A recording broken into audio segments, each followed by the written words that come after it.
Hello. So the second sort of idea behind a dystopic sort of approach to the future that Andreevich and many other scholars are looking at the moment is the idea of preemption. Preemption is a logic that believes we can accurately anticipate and thus take action before an undesirable event occurs. So it's a shift in logic that becomes really pronounced in the post 9/11 world when American forces began military operations, mostly in Afghanistan, which would preempt another attack. So things like drone attacks. It's this logic that becomes more pervasive that is identifying a problem before it becomes a problem. And Andreevich writes, if in the industrial era, the process of automation is to displace manual labor, in the information age, it is to preempt agency, spontaneity, and risk, to map out possible futures before they happen, so objectionable ones can be foreclosed and desirable ones selected. So in other words, the dream of the Industrial Revolution, which sort of began with the cropping up of, things like iron and the first factories, the dream of the Industrial Revolution was to mechanize labor, to make it more efficient and reliable, consuming fewer resources by replacing humans with machines. So the person making shoes by hand would be replaced by a series of machines that would make the shoe without the person there, or with people only in a supervisory capacity that are kind of looking after machines. So that's the dream of the mechanized age.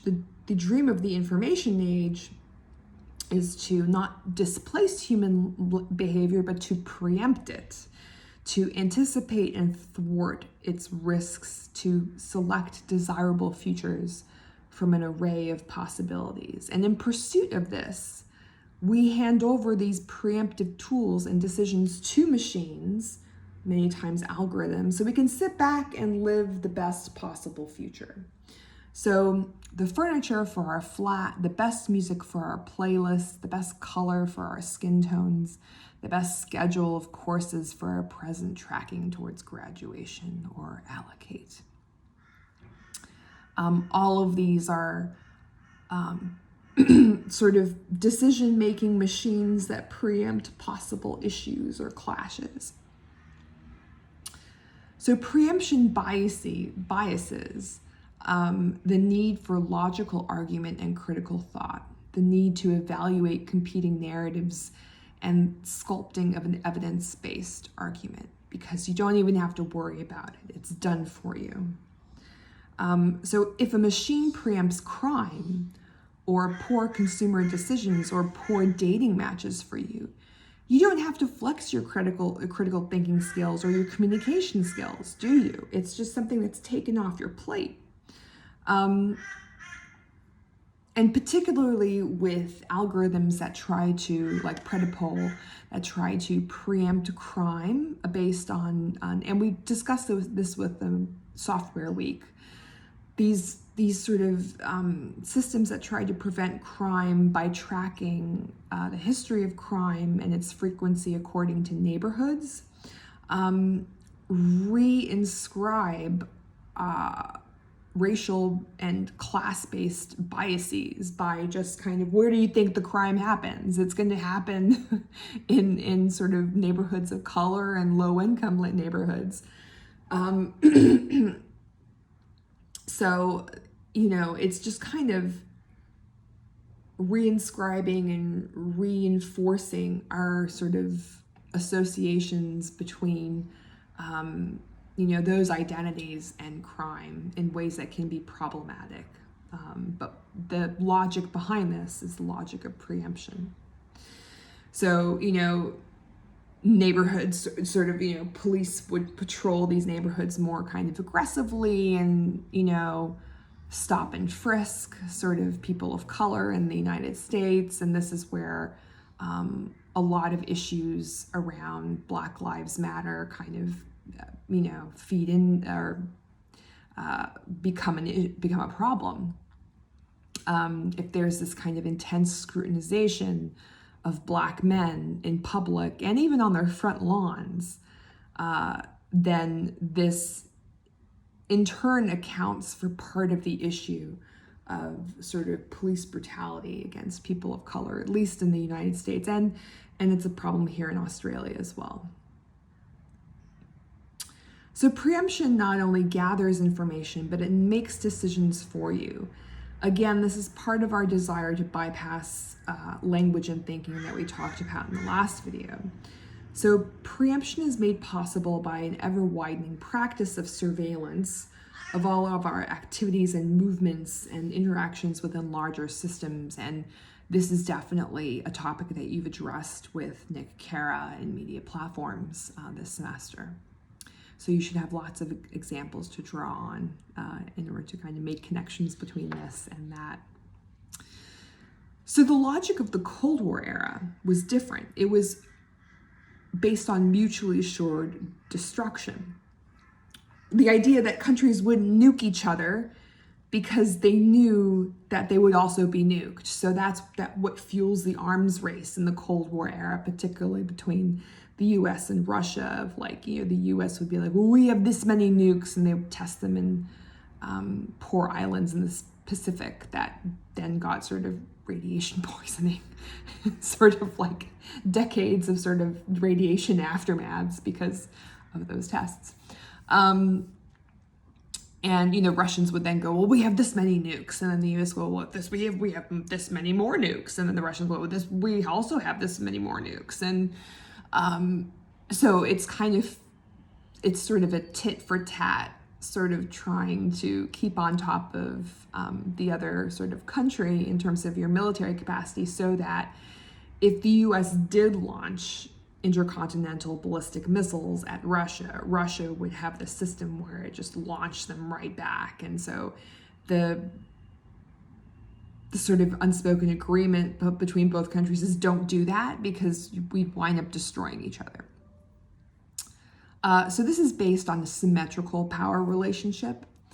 Preemption is different in that it banks on incessant and ongoing intervention, not the waiting and sort of threatening kind of posturing logic. So US drone strikes in the Middle East are examples in order to thwart a possible terrorist attack. It's a fundamentally different type of warfare from the Cold War. It also involves an asymmetrical power relationship, where you have a country like the US, which has the biggest military in the world, and a country like Afghanistan, which has nothing. And the US is constantly kind of picking and prodding at countries in the Middle East in order to kind of preempt possible issues. In a different sort of non-military example, or maybe military, I'm not quite sure. Maybe dating profiles do count as some sort of military operation.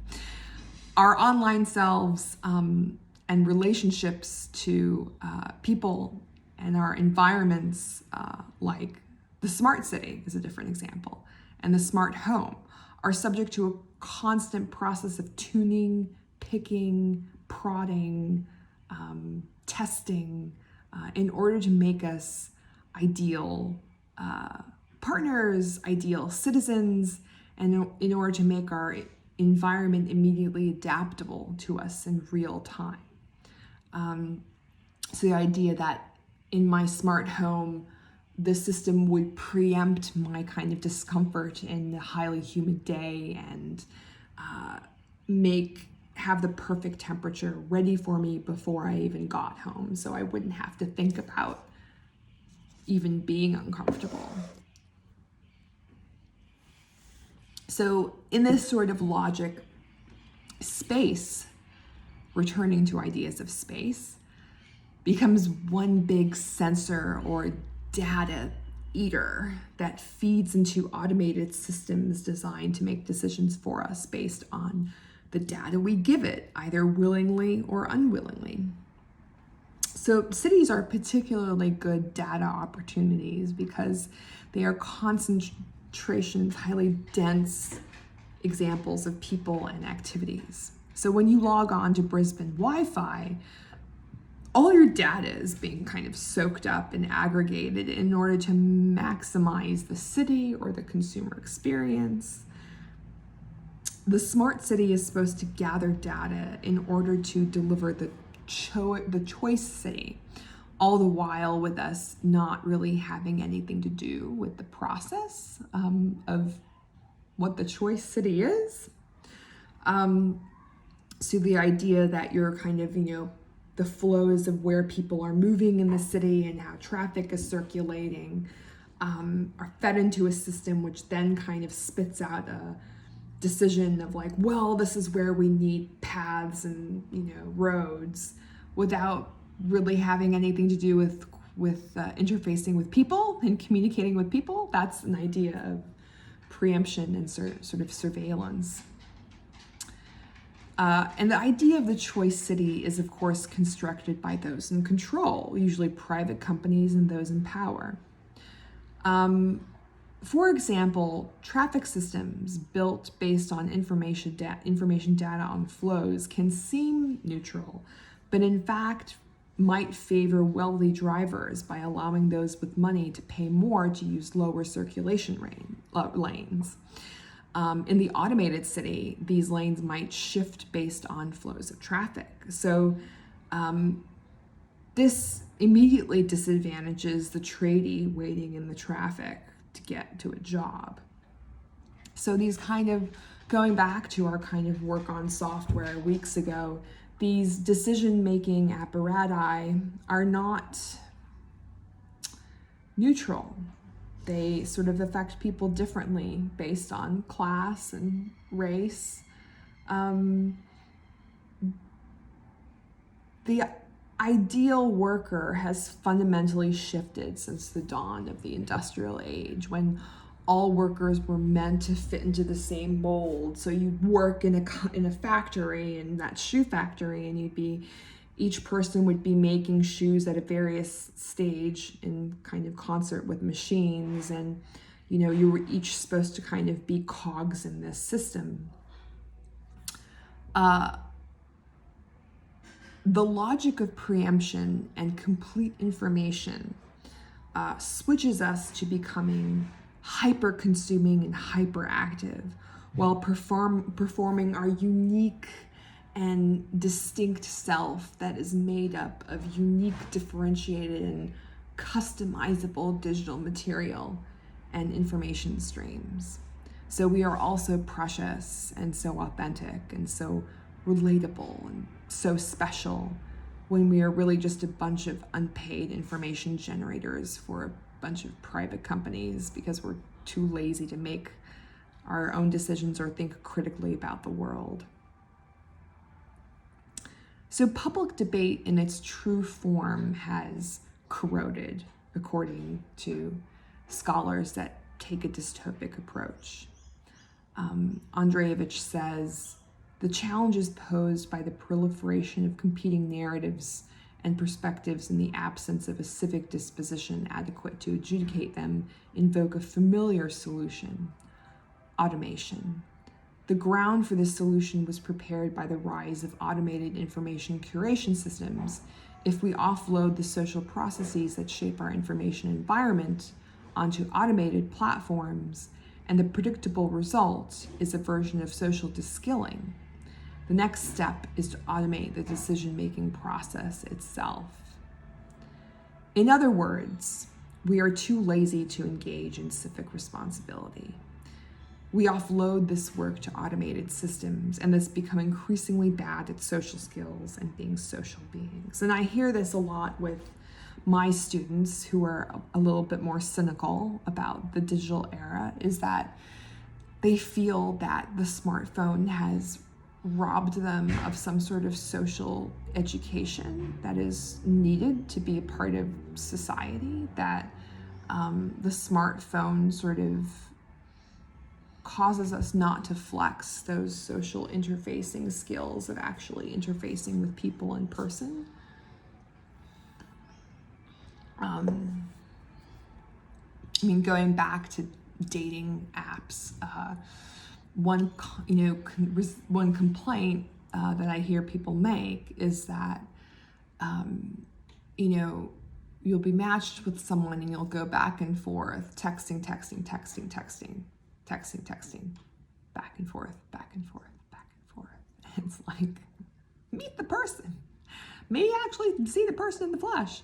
And there's some sort of weird resistance to that. Like, we don't want to do that, or we certainly don't want to make phone calls anymore. Like, the idea of calling someone on the phone and actually speaking to another person makes some people's stomachs churn.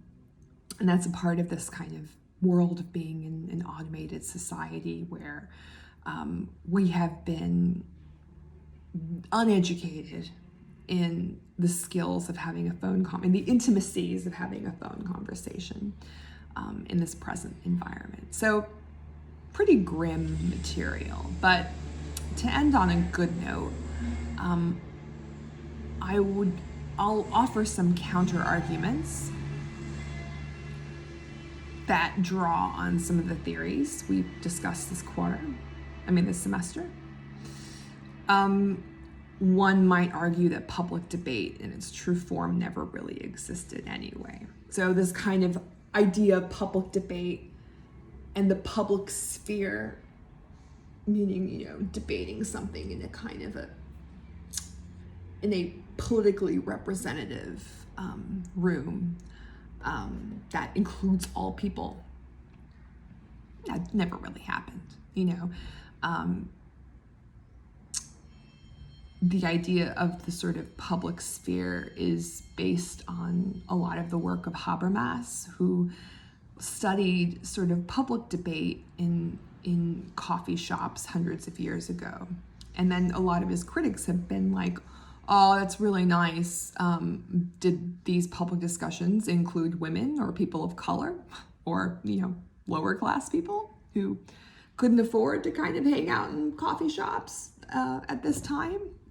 No. So how public is that debate? So there's a pushback here to be made about maybe we're romanticizing some sort of idea of a public debate or a public forum that never really existed to begin with. And maybe in a digital era, we are brought closer to that sort of idea than ever before, even as we complain about it. Another counter argument is that, well, people have always been lazy about civic engagement. It's not like everyone was super on the ball about being good citizens, community citizens, and sort of participants anyway. I'm sorry, these arguments in and of themselves are cynical, some of them. Another counter argument might be that an increase in information access results in more mindful and informed citizens, not lazy ones. Another argument is, okay, we want complete information, but what is wrong with that necessarily? Like, shouldn't you want to have all information? I guess Mark Andreevich's criticism is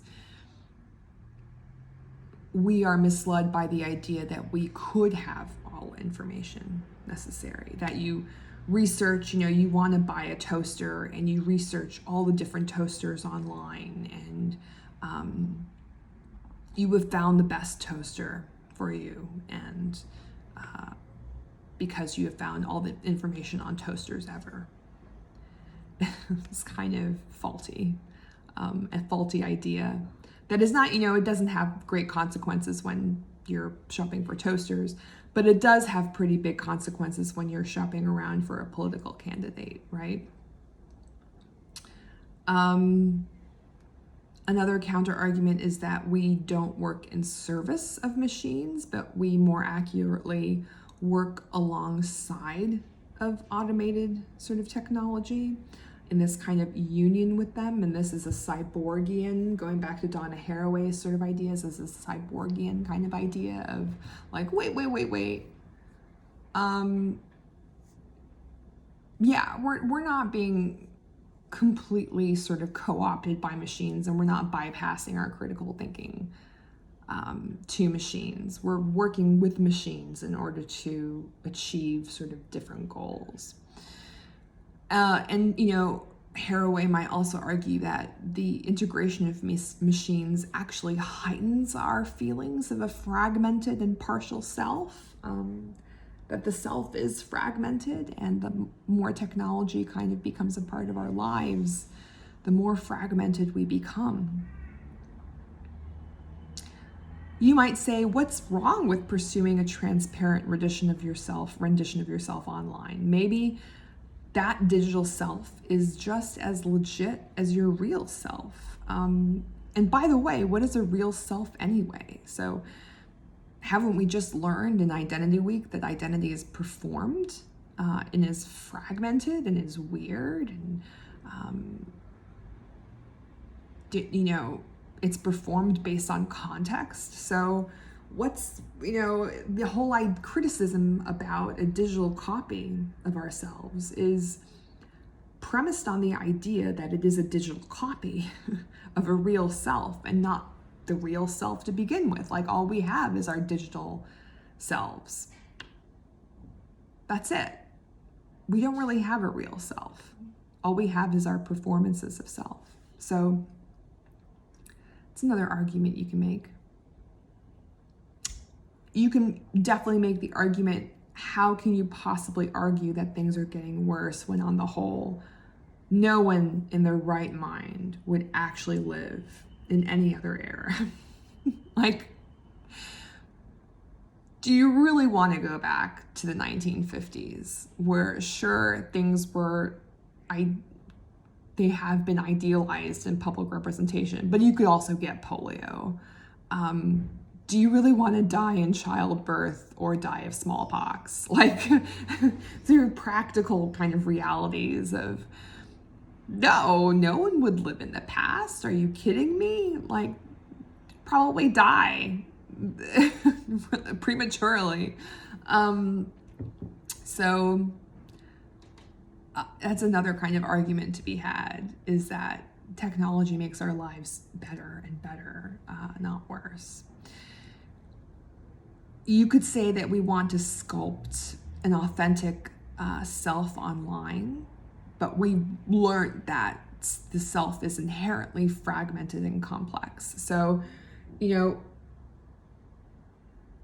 again, the idea that there's not a real true self, that the real selves, the real us that is behind the screens is already complex, fragmentary, context-sensitive, fleeting, ephemeral, that we change over our lifetimes, and perhaps technology is something that allows us to kind of explore these ideas of ourselves.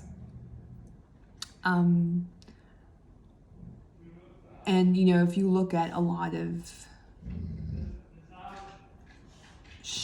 the dog is growling at someone. Sorry, there's a lot of background noise today. If you look at sort of online sort of mediations of self, a lot of these mediations talk about change and talk about going through change and talk about mental health processes, talk about going through breakups, talk about going to uni or moving countries, or, our digital presences actually allow us to kind of explore our fragmentary selves, our partial selves, and the way that we change. So that's another argument to be had against dystopic visions of the future. I hope this ends the semester on a positive note than a negative note. I know some of you will probably be all on top of the dystopic, kind of feel like, yeah, that's totally what's gonna happen, and it's so terrible. And others will be more partial to a utopic idea of the future, and then perhaps the truth exists somewhere in between, as the old adage would have it. And I think that's kind of what the content of this semester has sort of given us. It's given us the tools for sort of paying mind to the capacities of media technology by looking at its past, but also using the history of media technology in order to also be mindful of some of the negative patterns that have been there and some of the sort of consistent fears and consistent hopes people have had at times of technological change.